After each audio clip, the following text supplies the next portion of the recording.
네, 안녕하세요. 만피트입니다. 반갑습니다. 예, 오늘은 이제 저희가 경량 항공기로 일본을 다녀와서 그거에 대한 질문들이 너무 많아서 저희가 영상을 한번 담아보기로 했습니다. 예, 이제 인터뷰 형식으로 진행을 할 거고요. 예, 질문을 주시면 제가 답하는 형식으로 진행을 하겠습니다.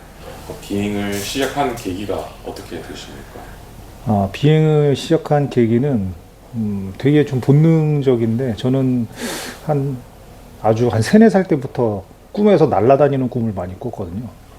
근데 그게 이제 좀 발전을 해서 진짜 꿈으로 좀 실현을 해보고 싶다는 생각들이 아주 어렸을 때부터 있었는데, 저는 이제 공부도 좀 못하고 눈도 또 이제 정록세약이라는 거를 가지고 있기 때문에 일반적인 그 파일럿은 될 수가 없었습니다. 그래서 한참 그렇게 포기하고 있다가 어릴 때부터 이제 경비행기라는 거를 좀 중고등학교 때 알게 돼서 경비행기는 좀 되지 않을까 해서 그거를 이제 꿈을 실현해 나가고 있는 상황입니다.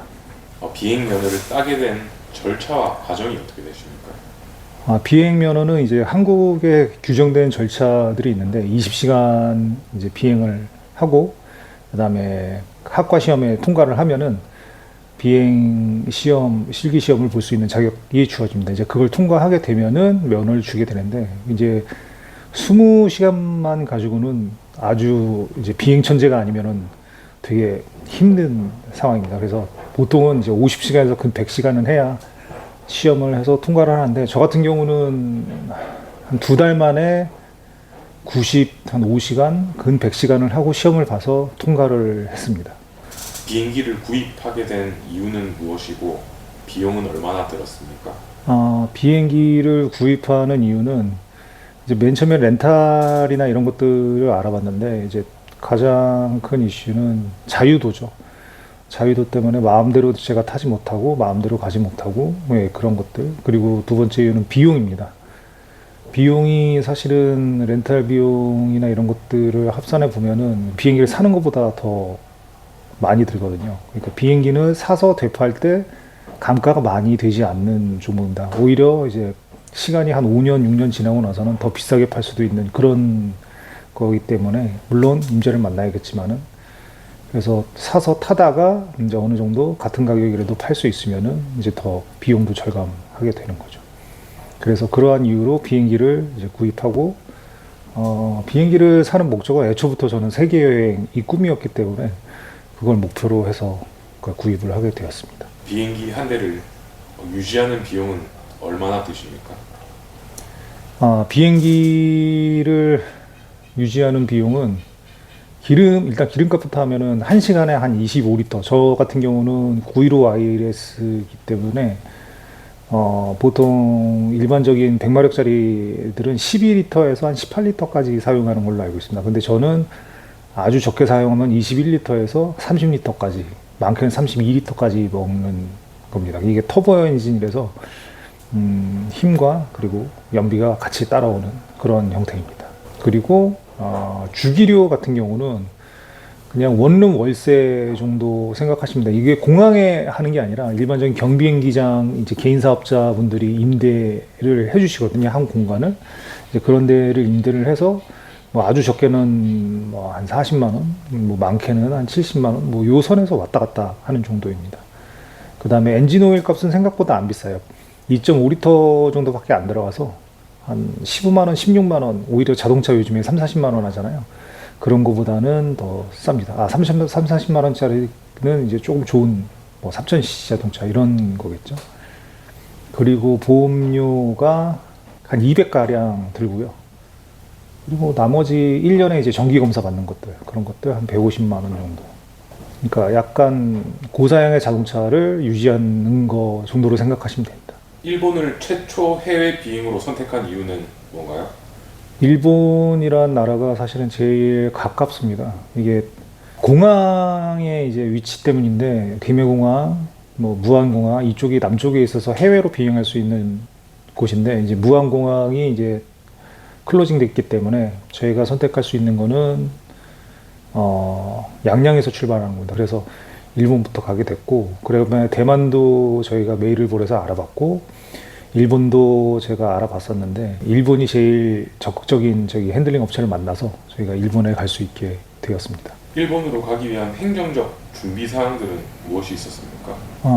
이제 제가 주변에 수소문한 걸로는 이제 FBO, 즉 이제 지상주업이나 플라이 플랜을 내줄 그런 분들을 제가 하는 게 아니라 핸들링 업체가 해줘야 되는 걸로 알고 있었습니다. 그래서 저는 일본 업체를 이제 알아봤는데 일본어를 제가 알지도 못하니까 처음부터 정보를 어떻게 수집했냐면은 일본어 번역하는 분을 통역하시는 분을 순고에서 찾아서 그 통역사분한테 의뢰를 했습니다.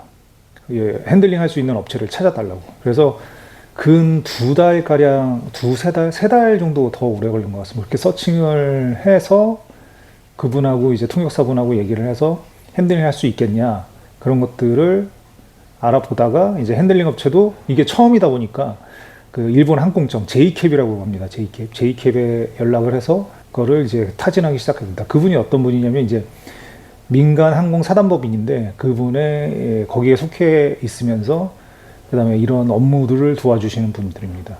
그래서 그분들이 이제 최초 핸들링 업체가 되어서 일본의 행정적인 업무를 저희가 봐주시게 됩니다. 이제 이분이 하실 것들은 그쪽에 비행기 형식이나 파일럿의 자격 유무, 그 다음에 뭐 기타 사항들을 J캡에 보내면 J캡이 허가를 해주는 형태입니다. 그게 이제 증으로 나옵니다. 입국 허가증, 항공을 할 수 있는 증이. 그게 기간과 횟수까지 정해져가지고 대략 1개월에서 길게는 3개월, 그렇게 해서 한 2회에서 3회 이런 식으로 허가를 내줍니다. 이게 그 일본의 허가입니다. 일본의 핸들링 업체가 업무를 진행하기 위해서 요구한 것들이 무엇이 있습니까? 방금 이제 중복적인데 방금 말씀드린데 이제 맨 처음에 그래도 좀 더 디테일하게 말씀드리겠습니다. 일단은 비행기에 대한 재원, 그리고 비행기에 대한 가망 증명서, 그리고 비행기에 대한 뭐 기타 인증에 대한 것들, 그리고 두 번째 그 파일럿에 관한 것들. 파일럿은 그 정상적인 자격을 가지고 있는지 자격증, 뭐 통신 자격증, 그다음에 운전면허증. 이게 가장 큰 차이인데 LSA는 운전면허증으로 화이트 카드가 가름됩니다. 이거를 이제 일본에서는 허가를 받고 통행증처럼 이렇게 서류를 만들어 주십니다. 한국에서 준비해야 하는 행정적 준비 사항들은 무엇이 있었습니까? 비행기의 재원이나 파일럿의 이런 뭐 자격증을 하는 거는 어느 공항에 들어가도 똑같이 요구하는 거거든요. 근데 일본은 시간이 좀 더 오래 걸리고 한국에서 나갈 때는 이제 받아주는 게 아니기 때문에 플라이 플랜만 내시면 됩니다. 그리고 핸들링 업체만 구하시면 되고.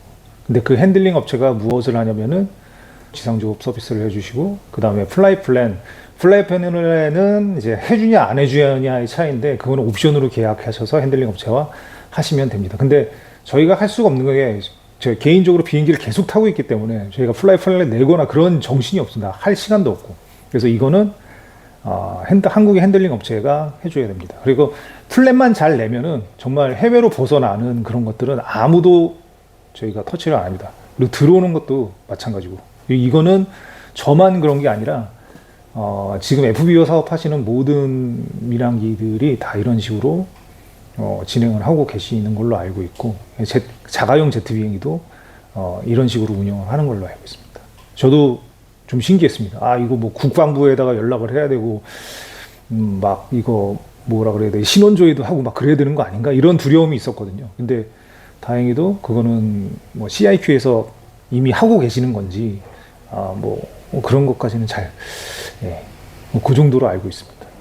한국에서 가장 어려웠던 행정적 절차가 있었습니까? 가장 어려웠던 거는 핸들링 업체의 이제 행정적인 부분보다는 핸들링 업체를 찾는 게 가장 문제였습니다. 아마 이 영상을 FBO 업체들이 알고 계실지 모르겠는데 저는 모든 12개 업체인가 있습니다. 모든 분들한테 다 메일을 보냈어요. 근데 답변이 오는 데는 한 두세 군데밖에 없었고 나머지는 다 안 된다고 하셨어요. 핸들링 업체와의 업무 중에 우여곡절은 따로 어떻습니까? 핸들링 업체의 우여곡절이요? 정말 많았죠. 정말 많았습니다. 맨 처음에 이제 이 비용에 관한 이슈입니다. 비용에 관한 이슈인데 맨 처음 견적서를 받을 때 2천만 원이 넘었습니다. 한국의 핸들링 업체요. 그러니까 일본에서 면접 견적을 받았는데 일본은 이제 협회 가입비와 그 다음에 JCAP에 들어가는 그런 서류들 뭐 그런 것들을 해주는데 협회를 가입을 해야 되는 비용이 1년치가 한 200 가까이 되고요. 그리고 JCAP의 서류를 한 번 통과하는 게 90만 원 정도, 근 100만 원 정도 합니다. 이제 그 정도 비용이 기본적으로 들어가고 그 다음에 핸들링을 해주는 비용은 한 150 정도입니다. 한 번 비행기가 들어갔는데 그냥 왕복으로 한 300만 원 들어가겠죠. 근데 한국은 어떠냐? 지금 말씀드린 것보다 다 비쌉니다. 한국은 저 같은 사례가 없어서 그런지 아니면은 제 비행기의 특성을 잘 몰라서 그런지 모르겠는데 이제 일본 같은 경우는 제가 LSA라는 걸 알고 진행하시는 거고 그분은 이제 민간 항공협회이기 때문에 민간 항공에 대한 이제 주력을 하시는 분이라서 그런 것 같고 이게 대부분의 한국 사업자들은 모든 게 프라이빗 제트는 아니 민항기밖에 안 하십니다. 맨 처음 받았던 견적이 한 2,500가량 왕복 말이 안 되는 금액이었죠. 그래서 다 알아봤어요. 다 알아봤어. 그 다음에 알아본 데가 1,600. 1,600도 말도 안 되죠. 그리고 또 알아본 데가 900 가까이 됐습니다. 그리고 마지막으로 이제 했던 업체가 마지막은 아니죠. 이분들이 이제 결국엔 못하게 됐는데 그분들이 한 190 정도. 그러니까 왕복하면 380, 근 400만 원 정도 됩니다. 400만 원 정도 되는데 제가 날씨 때문에 정비 이슈가 있었는데 정비를 하느라고 4월 달 정도부터 가려고 했었는데 정비를 하느라고 한 달 반 정도가 지나갔습니다. 그래서 정비를 해서 한 6월 중순부터 가게 됐는데 그때부터 이제 그 플랜을 냈다 취소를 한 제가 3번에서 4번을 했습니다. 3번에서 4번을 했는데 그게 왜 그러냐면은 장마기가 비가 많이 와서 제가 날씨 때문에 취소한 이유였는데 결국에는 그렇게 취소를 자주 하다 보니까 그 업체에서는 인력 파견이나 이런 것에 대해서 시간과 비용을 쓰는 게 우리로서는 할 수가 없을 것 같다. 그렇게 해서 이제 판단을 하시고 이제 못 한다고 하셨죠. 저는 한동안은 이제는 일본은 갈 수 없구나. 우리나라의 여건상, 우리나라의 핸들링 그런 여건상으로는 할 수가 없구나라는 생각 때문에 몇 개월을 또 보냈습니다. 그냥 일본 쪽에는 우리는 핸들링 업체가 없다. 그리고 하지 못하게 됐다. 이렇게 얘기를 하니까 일본 쪽에서는 너무 아쉽다. 그거는 좀 너무하지 않냐. 일본에서 오히려 그렇게 말을 했었죠.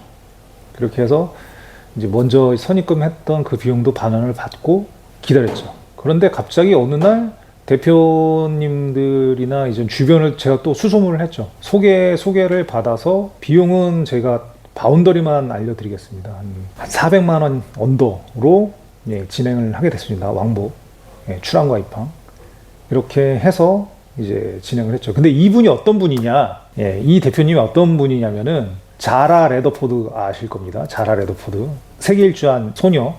그분을 핸들링했던 업체입니다. 이번에는 이제 연기도 안 하고 이번엔 무조건 가야겠다고 생각을 했습니다. 그래서 날씨를 감수하고 한 번에 예약을 하고 바로 갔습니다. 어떻게 양양 공항에서 출발하시게 되었습니까? 뭐 공항이라고 하면 김해공항이나 무안공항도 있을 텐데 양양을 선택하신 이유가 궁금합니다. 가장 제가 많이 알아봤던 곳은 김해공항입니다. 아마 김해공항에 2-3번 정도 전화를 했는데 김해공항에서 가면 1시간이 안 걸립니다. 제 비행기로는. 근데 김해공항은 이제 가장 많이 바쁜 공항이라고 저희 같은 비행기는 뜨지 못한다고 하셨습니다. 근데 제가 알기로는 자라 레더포드가 김포공항인가 뜨신 걸로 알고 있습니다. 근데 제가 볼 때는 김해공항이나 김포공항이나 바쁜 수준은 비슷하다고 생각을 하거든요. 그리고 해외 같은 경우는 떠서 바로 헤딩을 완전 돌려버린다든지 그런 식으로 해서 좀 적용을 하면은 가능하지 않을까. 이건 뭐 제 바람입니다. 복합적으로 이제 결론이 난 거는 어렵다. 왜냐면은 비행기가 많이 있으니까 저희 같은 작은 비행기가 하기에는 좀 문제가 있다고 판단이 돼서 김해공항은 하지 못했습니다. 무안공항은 불행한 사건이 있었죠. 그 사건 이후로는 이제 또 할 수가 없게 되었고요. 그래도 다행히도 그래도 갈 수 있는 공항이 한 군데라도 있는 게 다행이죠. 양양에서 갈 수 있었습니다. 양양에서는 양양국제공항인데 받아준다고 하셔서 그래도 고맙게도 저 갈 수 있게 되었습니다. 그리고 여수공항이 지금 물어보시는데 교관님이 여수공항은 되냐고 물어보시는데 여수공항은 국제공항이 아니에요. 국제공항이 아니라서 CIQ가 나오질 않습니다. 그래서 여수공항 같은 데서는 갈 수가 없습니다. 국제공항, 김해공항, 무안공항 밖에 없을 겁니다. 예, 지금은 양양공항밖에 없는 거죠. 예, 그래서 어쩔 수 없이 기타 큐슈까지 300 노티컬 마일을 날아가야 되는 그런 상황입니다. 기타 큐슈 공항으로 목적지를 선정한 이유와 그리고 거리는 얼마나 되고 연료는 충분했는지 궁금합니다.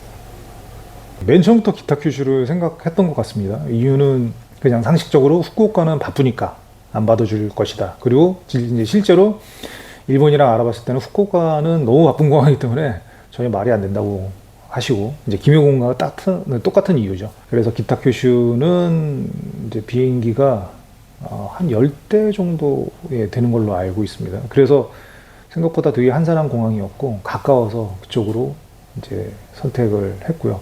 저한테는 일본 첫 비행이기 때문에 일본 관광을 한다거나 뭐 일본에 뭔가를 한다거나 이런 것들은 아예 생각도 못했습니다. 어떻게든 안전하게 날아서 안전하게 오는 것만 생각했기 때문에 그렇게 해서 기타 큐슈를 선택을 했죠. 그리고 거리는 그냥 다이렉트로는 300이 안 될 겁니다. 예, 진짜 다이렉트로 오면은 300 노티컬 마일이 안 됩니다. 근데 어땠냐면은 강원도의 반이 로미오로 찼습니다. 강원도의 로미오라는 게 이제 군사 훈련 때문에 이제 갑자기 발동이 걸리는 경우가 있거든요. 이렇게 거기를 못 가게 됩니다. 비행기가. 그래서 이렇게 내려오다가 원주 쪽으로 이렇게 돌아서 원주 쪽으로 가운데로 온 거죠. 가운데로 와서 이렇게 다시 내려왔다가 다시 동쪽으로 가서 디귿자로 이렇게 꺾어서 그 다음에 이렇게 내려왔습니다. 예, 그 되게 특수한 상황인데 비행하다 보면 이제 로미오 공항의 강원도 지역에 그렇게 크게 잡히는 경우가 되게 드물거든요. 근데 그날이 그날이라고. 그래도 다행히도 그 원주 관제사님께서 어디 가십니까? 그러니까 일본 간다고. 그러니까 일본 간다고 뭐 놀라는 투는 없었는데 일본 간다고 하니까 좀 빨리 그래도 헤딩턴을 해주셔가지고 그래도 좀 빨리 올 수가 있었죠. 그리고 기름은 제 비행기는 뭐 경제 속도로 가면은 한 110노트, 105노트 뭐 이 정도로 가면은 900 노티컬 마일을 갑니다. 그래서 기름은 그냥 화성에서 한번 채워서 왕복을 할 수 있었고요. 보통의 경비행기들은 80m, 뭐 90m, 100m 이 정도의 선을 가지고 있는데 지금 저는 160m까지 그 연료를 실을 수가 있습니다. 그래서 어떻게 보면은 다른 비행기의 약 2배의 그 레인지를 가지고 있는 그런 성능을 가지고 있기 때문에 이 정도로 갔다 올 수가 있었죠. 근데 아마 다른 경비행기 분들은 보조 연료통을 달거나 뭔가 특별한 작업을 하셔야지 가능할 겁니다. 3시간 이상 비행을 계획하셨는데 화장실은 어떻게 처리하셨습니까? 화장실이요? 자세를 보여드려야 되나 이렇게 해서 해야 되니까 터득을 했는데 저는 기저귀를 찰까 아니면은 병석에 앉아 계신 분들이 이렇게 소변을 전기로 이렇게 쭉쭉 뽑아내는 게 있습니다. 이렇게 소변을 하면은 이제 관을 꼽는 건 아니고요. 뽑아서 이렇게 통에다 수집해주는 그런 전동 장치가 있는데 그거는 또 내렸을 때 CIQ를 할 때 보기가 너무 이상해서 그거는 좀 아닌 것 같다 생각하고 깔때기, 다이소에서 파는 깔때기 그리고 PT병 이렇게 해서 이게 자세를 약간 비행기가 이렇게 저희끼리서 이렇게 생겼는데 약간 무릎 꿇고 이렇게 하면은 가능합니다. 그래서 실제 사용은 한 2번 정도 해서 이제 비행기에 CIQ 분들이 오시니까 검은 비닐봉지로 딱 쌌죠. 일본에서는 맞아요. CIQ 검사를 안 합니다. 일본에서는 어차피 입국되는 게 아니기 때문에 공항에 있는데 이제 한국은 이제 한국 국적기로 바꾸는 거니까 검은 비닐봉지로 싸서 물어보셨어요. 이거 뭐냐고. CIQ 그 부분인데 일본은 안 합니다. 그 이유가 외국 국적기라서 이제 내국으로 넘어가는 거는 다시 한번 이제 CIQ를 받아야 되는데 한국 같은 경우는 이제 나올 때 해외기로 그 편명이 바뀌고 들어가면은 또 바뀝니다. 그러니까 가령 예를 들면은 뭐 아시아나 같은 경우 오지 뭐 이런 식으로 찍히지 않습니까? 그게 그 원래 비행기 호텔리마 뭐가 아니라 국제선으로 나가면 그 이름으로 바뀌는 겁니다. 저도 이제 그 번호가 있었는데 제가 정확히 물어보진 않아서 그 번호를 받고 들어갔다 날아갔다 하는 겁니다. 한국 공역을 벗어날 때는 기분이 어땠습니까? 맨 처음 솔로 비행을 했을 때 얘 느낌과 비슷했습니다. 흥얼거리거나 노래 부르는 거 한 번쯤 경험할 거예요. 너무 좋아서 약간 흥얼거리게 되는 그런 느낌?